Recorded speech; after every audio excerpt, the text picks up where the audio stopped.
Cash Flow Diary Podcast, episode 16. Congratulations, you showed up. Give yourself a high five in celebration of your success. Welcome to the Cash Flow Diary, where new and experienced investors come to take confident action towards their goals. Your host is a family man, a real estate entrepreneur, investor, coach, and instructor. As a master facilitator of Robert Kiyosaki's Cash Flow 101 game, he's inspired many to begin their journey into creating cash flow for themselves and their family. And now, here he is to offer you the tools required to earn the income desired. Your cash flow coach, Jay Massey. Well, hello there. Welcome to the CashFlowDiary.com podcast. Glad that you are here one more time. If this is your first time joining us, feel free to go over to our website at CashFlowDiary.com. Get your free copy of the Investing Made Easier Wholesaling book.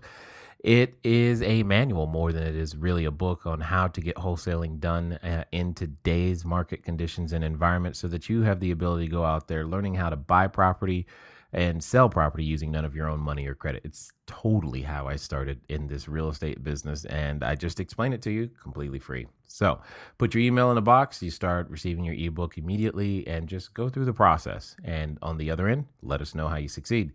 If this is your first time or 101st time and you haven't already, go download episode 1, listen to understand the background and format of the show. That would be great. And then as a special note, we are approaching episode number 20. If you don't know, around every 10 episodes or so, what I want to do is I just want to answer your questions. So you can go over to the website again, cashflowdiary.com. Click on the send voicemail link that appears on the right side of the browser and use your microphone or on your computer to send us a question. It'll record your voice. It'll then send us a notification so that we can hear your questions. And if you want, just, use your first name. That way we can play your question live or at least record it into the podcast. You'll hear your own voice. Everyone else will. And then they'll hear me respond to your question and we'll go from there. If you don't want to do all that, just send an email in over to questions@cashflowdiary.com. All right.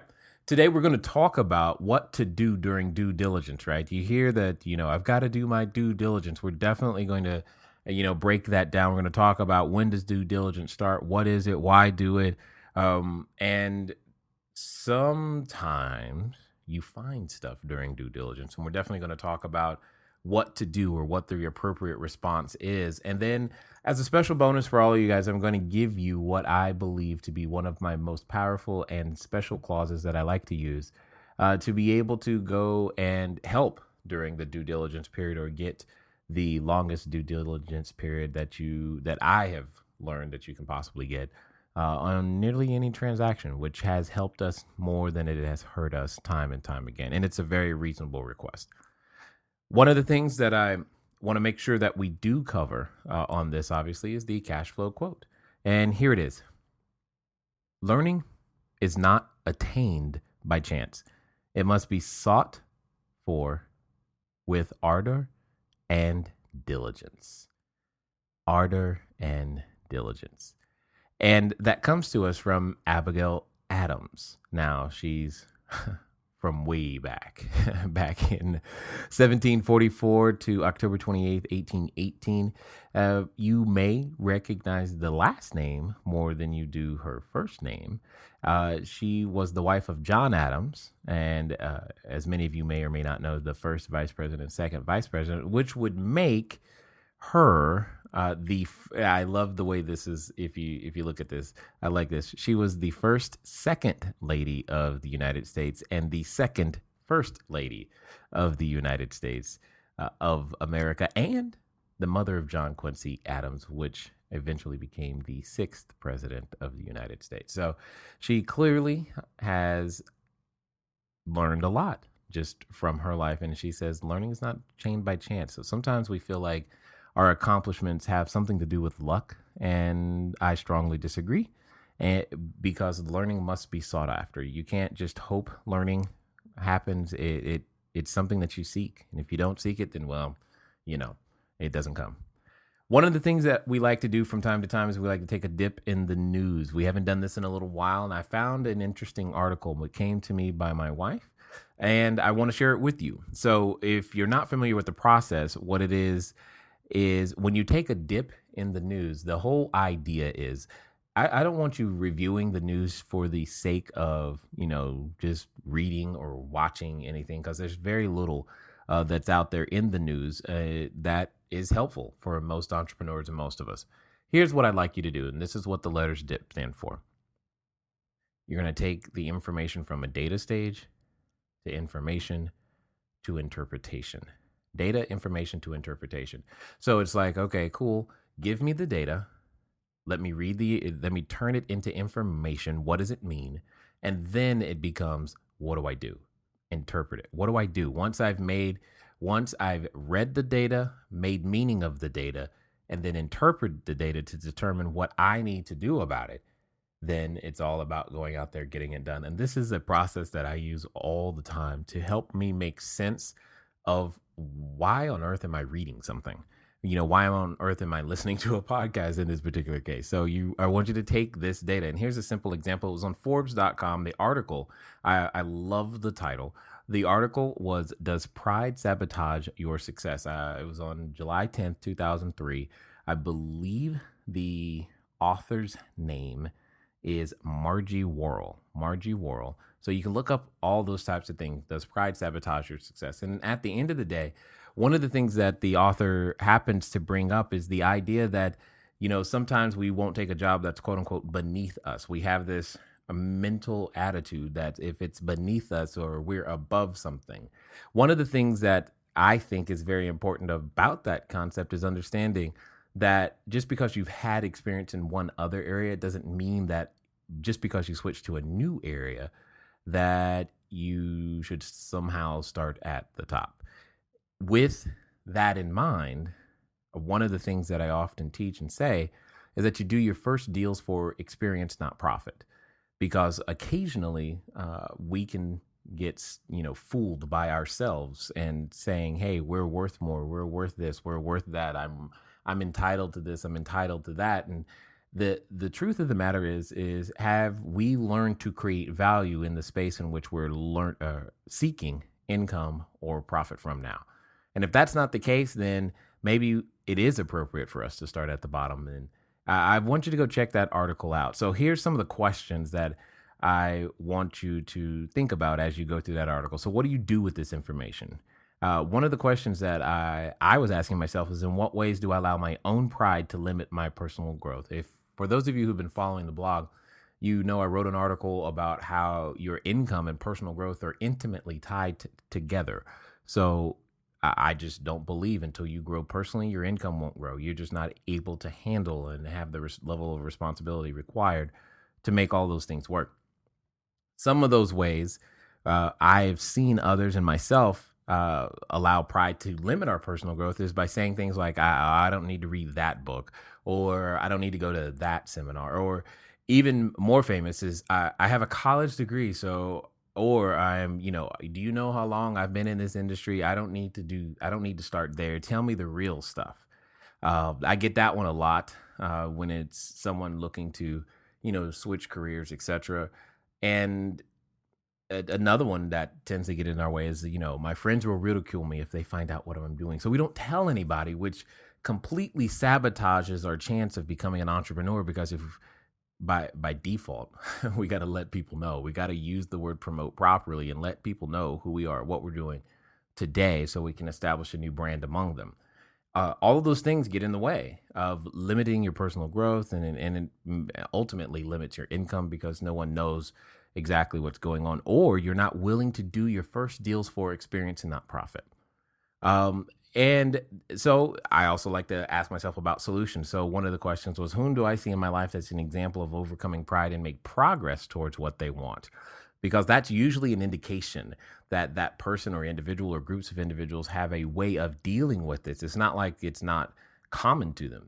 We all have the same set of ailments. They just, manifest themselves in different ways. Some of the questions then that I begin to ask myself was, how can I mimic them? Not just do what they do. How can I mimic them? Like when you put a piece of paper on a photocopy machine you get an exact copy or really, really close to an exact copy of exactly what you laid down, how can you mimic them in that way? What process did they use to, obtain what it is that they have? And probably the most important one, at least very important to me, is will they mentor me? I think one of the greatest things that we have gotten away from is the whole apprenticeship system. And as we continue to find our way back to the glories of self-employment and small business, et cetera, and using the apprenticeship system, easy to say, right?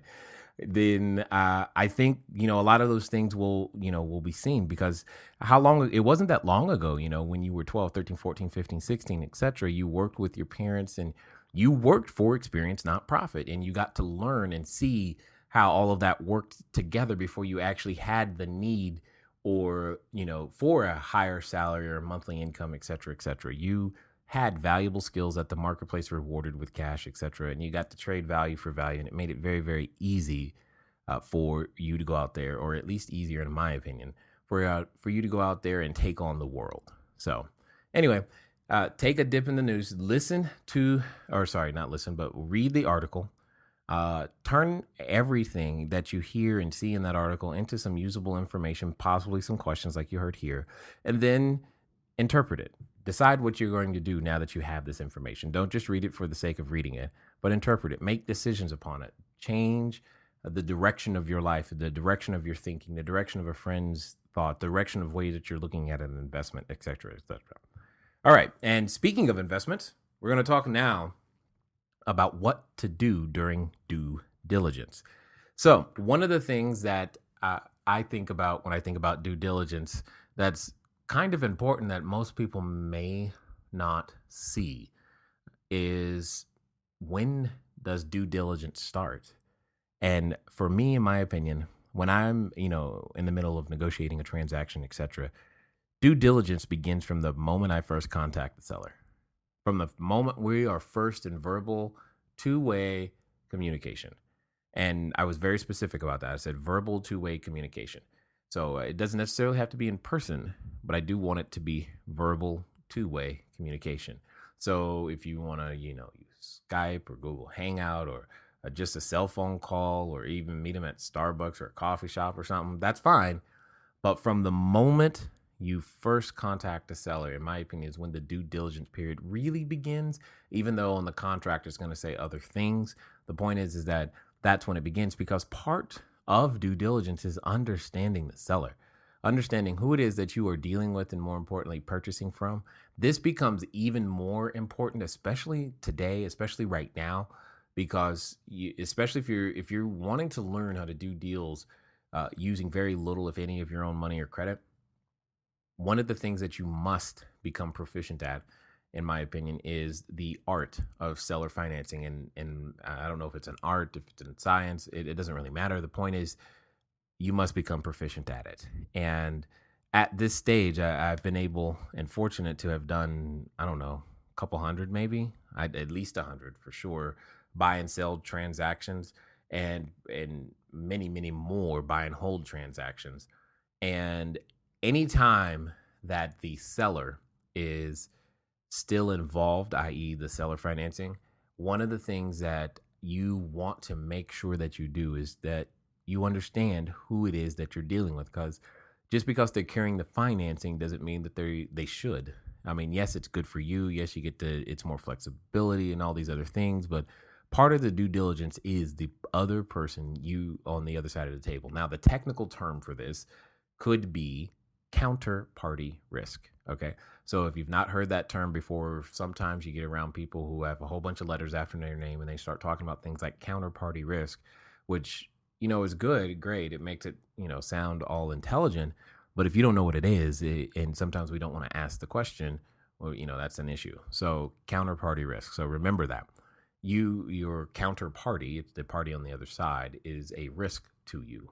The same type of risk exists in nearly every transaction. We do it all the time, but I'm just trying to give you some names and context. So due diligence, in my opinion, it starts at the beginning, and part of that means finding out, why do they want to sell, or why do they want to sell to you, And, or sorry, why do they want to sell? Why would they sell to you?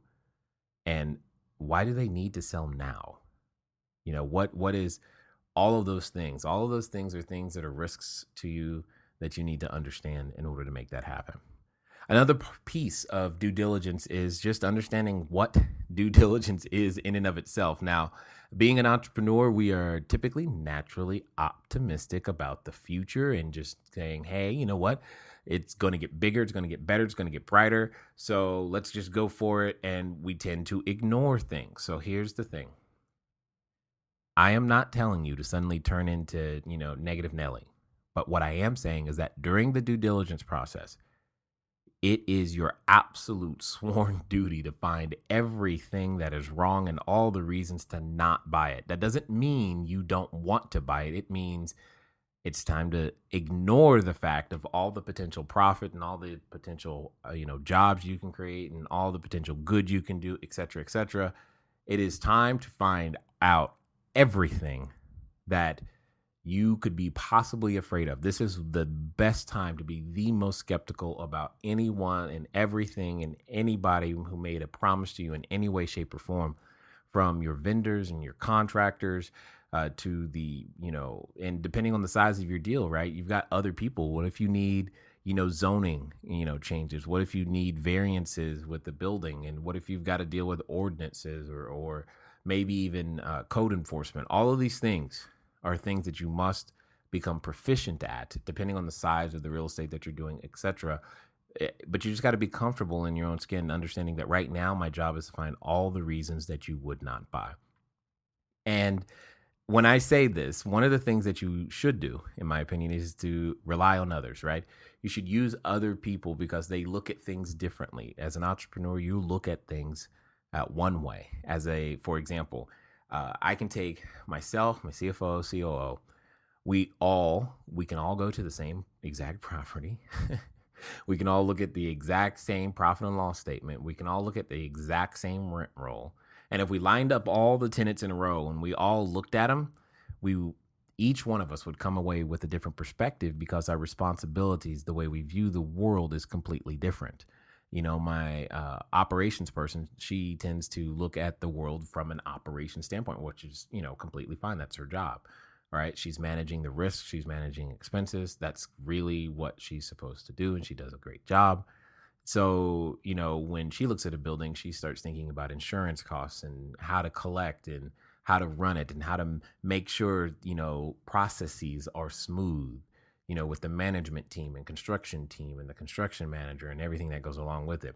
My CFO will look at it and go, okay, who's paying late and what are the late fees and what's our contribution margin and how do we, apply that to our profit and loss statement and what is the rate at which we can amortize this debt and how quickly can we increase the income and how do we lower that expense and what are the other avenues of revenue, et cetera, et cetera. And then I just, look at it and go, wow, look at the opportunity to create jobs and do good and all the people that we're helping. And this is, culminating in a great grand vision of what it is that we get to do. Now, mind you, it's the same building. The point is we're all looking at the same building differently, and enlisting the help of others helps me temper my ability to get overly excited and emotionally involved. That's what I want you to do. Now, see, on my first deal, I also will say this as a caution. When you hire someone else or involve someone else, listen to them. On my first deal, I know this is going to sound silly, but I hired a person to do the inspection, which is great because that's, what I was told to do, get someone, do the inspection. Now, this is going to sound silly to some of you, but they did the inspection. I also pulled the, records from the county tax records, and I looked at the county tax records. I was like, cool, it's exactly what it's supposed to be: 3-bedroom, 1-bath house, et cetera, et cetera. And I moved on. And because I tend to look at real estate in a very similar fashion as a financial planner looks at a mutual fund, meaning you don't necessarily have to touch each company within the mutual fund. You don't have to see it. I see it as a stream of income. I didn't go see the house. Now, it doesn't mean that you have to go see all the properties before you buy them. I have a habit of not seeing them. That's just kind of natural. So it's really natural for me to be able to, I can put a property under contract without having to see it. Now, depending on the dollar amount and size, etc., I may go see it or I may send someone to see it. And you can adopt the same investor identity, as I call it. So in this particular case, I hadn't seen it. And what happened was the following. I had the inspection done. I did not read the inspection report. No one brought it up to my attention. Now, yes, I got the inspection. Yes, I paid for it. For some reason, the idea of, oh, I should read this didn't occur to me. I'm like, I got the tax records. Clearly, the property's there. It must be fine, etc. I had sent the contractor out there. He found the property. He had a quote for the work that needed to be done. I was like, cool, everything's going to be fine.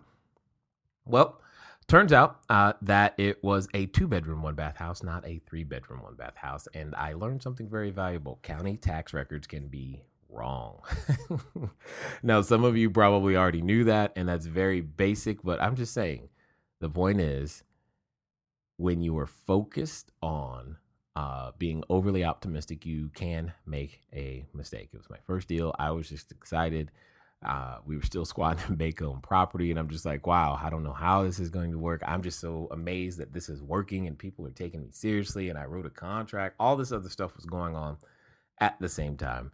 And, you overlooked a tiny little thing. Now, this tiny little thing becomes an issue because what you're also doing in the due diligence process is you're trying to figure out why you're confirming what you suspect. Why do I want to buy this particular property right now, etc.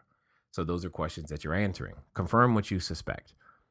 But remember, you're still looking for reasons not to buy. So what are you confirming? You're confirming that your exit strategy is viable, and you're also developing a backup plan. So fortunately, I did this part right. Even though my initial strategy was to wholesale the property, but after realizing or after closing, and then I go, oh, it's a 2-bedroom, not a 3-bedroom. We have a problem. It made it less desirable as a wholesale deal, and it became a buy and hold deal, period. Now, because I did develop a backup plan, the buy and hold part made it work. So yay, still. It wasn't what I wanted, but I had a fallback. And understand that when you put a property under contract, you should be confirming that your exit strategy is viable, and question every assumption. Every assumption. You assume it's going to be worth X. Really? What makes it worth X? And who else thinks it's worth X? Because remember, value like beauty is in the eye of the beholder. So you may think it's worth, $40,000 a unit, but if your buyer doesn't, then you have a problem. And then you've got to come up with all the reasons why your buyer would or wouldn't see it in that particular way. All right. So hopefully you're getting some good stuff out of this. Let's take a break for a second and get over to our cash flow question. Now, let me remind you, this is what happens. For those of you that send in an email to cashflowquestion@cashflowdiary.com, cashflowquestion@cashflowdiary.com, you got to send in the answer, the correct answer to the question. You will receive a signed copy of my new book that is coming out. It is my cash flow creation system, 10 steps to creating wealth in any economy. I figure it's, kind of important, simple because, the U.S., as many of you know, has been going on this downhill slide. But during this downhill slide is when I began and have been able to build a real estate portfolio that helps me and my wife, and I think it's time to share how that happened. And if you just don't, you want to go ahead and just say, hey, put me on the list for the book, go over to cashflowcreationsystem.com and you can reserve your copy. But I want you to answer the question. So last week's question was, what is the process of anticipating and arranging for the disposal of an estate? The answer is, of course, estate planning.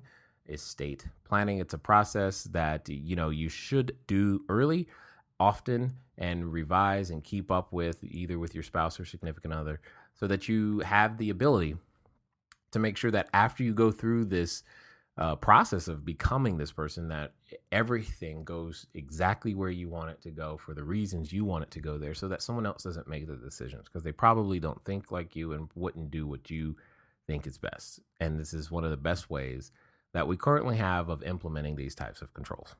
So this week's question, for those of you who are now eager to answer, getting an autographed copy of the book, what is the 2-word phrase that some people use when they talk about inflation as it relates to the currency? I will repeat that. What is the 2-word phrase that some people use when they talk about inflation as it relates to the currency?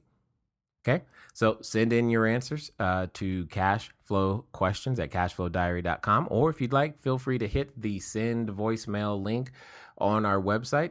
And what you'll be able to do is just tell us your answer. That'll be fine as well. Again, first person to get it to us, they're the ones who are going to get the copy. So make sure you send in your address as well so that we have the ability to you can't email a book. Got to send the book to you via the traditional snail mail once it comes out. Excellent. All right, so let's get back to due diligence because I'm sure you are excited to hear, what happens when you find something, and most importantly, what my special clause is. Speaking of what happens, remember, the whole process of due diligence is to find something. You are looking for it. So don't put a property under contract, put real estate on contract, and be suddenly like, oh my God, I found something. You're supposed to look for it. You must find something. And in fact, I get most uncomfortable if I find nothing, because then I really get skeptical. Why are you selling it? I need to know, because are you trying to hide something? Have you hidden something? What is it? I need to see what it is that's there. I've got to understand why you're selling. Okay. And because there's a reason, and you've got to tell me, and I've got to believe you, or else it's going to be difficult for me to actually get the deal done. Anyway, so what happens when you find something? Well, first of all, remember you were looking for it. So you don't quit. And here's a very simple way to temper your emotions so that you don't overreact and just go, okay, cool, it's a bad deal. Ask yourself the following questions. What makes this a problem? Like, just because you found something, is it really a problem, or did you just find something?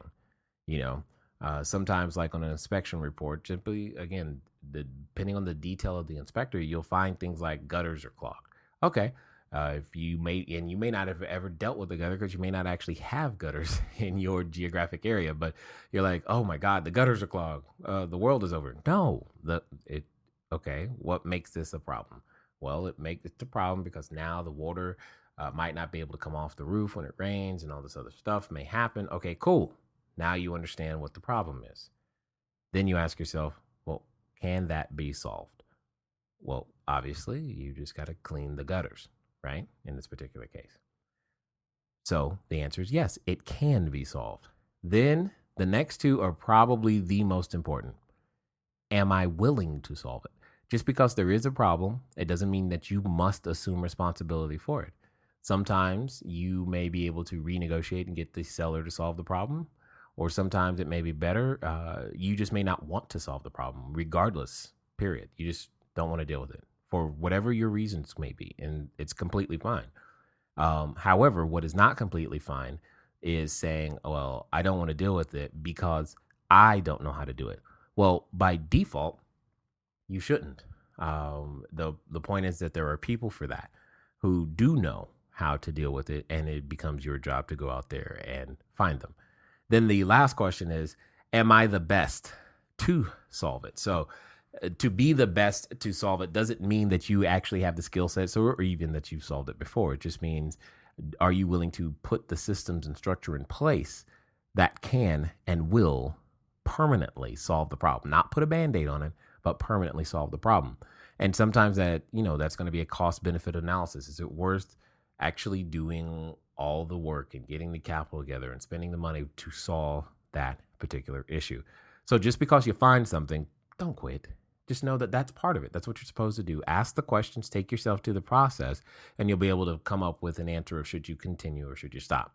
Now, before I give you the special clause, I just got to remind you again, I am not your attorney. I am not your financial planner. I'm not your CPA. I'm not any of those guys. I'm just saying but I will say this. Don't make it complicated. Trying to come up with all these tricky, sneaky clauses that people think, need to be in the contract, or else, you're going to get taken advantage of. I think it's silly personally, because what ends up happening is, they take it to their attorney and they just start Xing them all out, like, hey, no. And then on the other end, if you're really serious about getting the deal done, then get the deal done. You don't need, all of these clauses. Close. That's what you said you were going to do. Do it.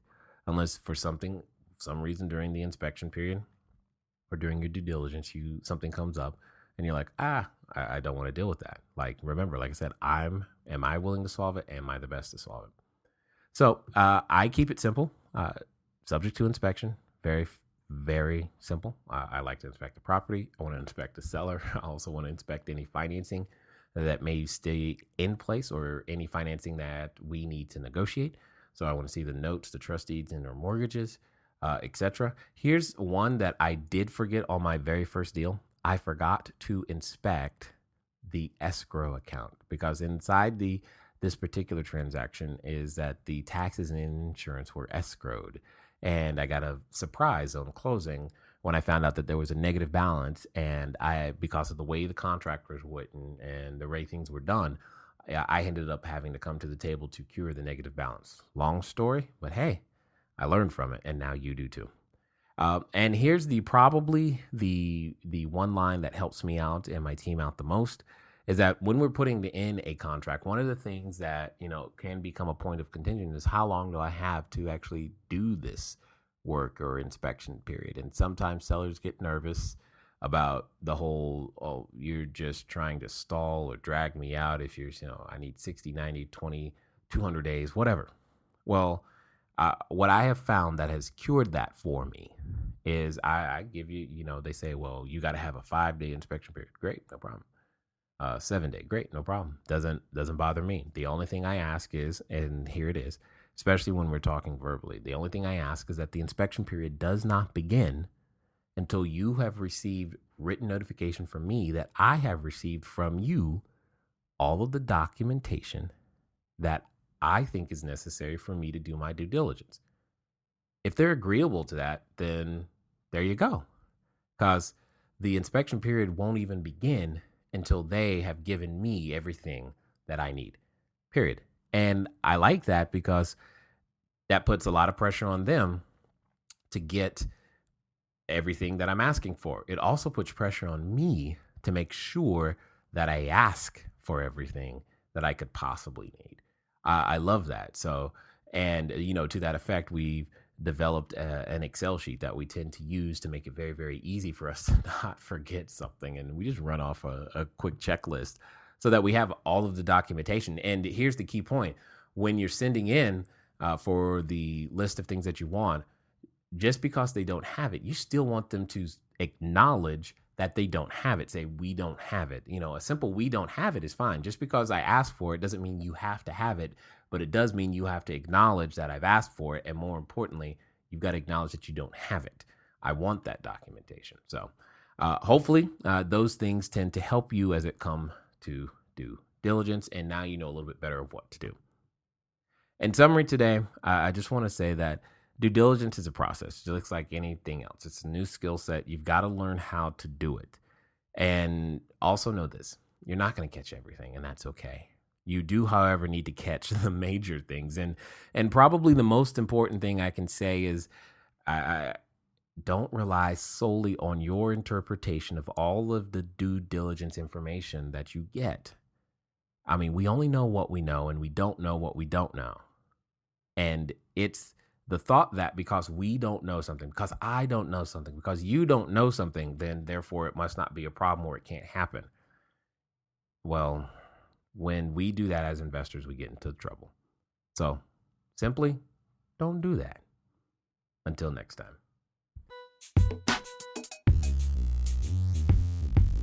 Thank you for investing your time with Jay Massey and the Cash Flow Diary. When you have a moment, please visit iTunes and leave a positive comment about the show. And go now to our website, cashflowdiary.com, to take advantage of our free business building course, Cash Flow Foundation. Gain the knowledge, understanding, and skill that will teach you how to never need a job again. Until next time.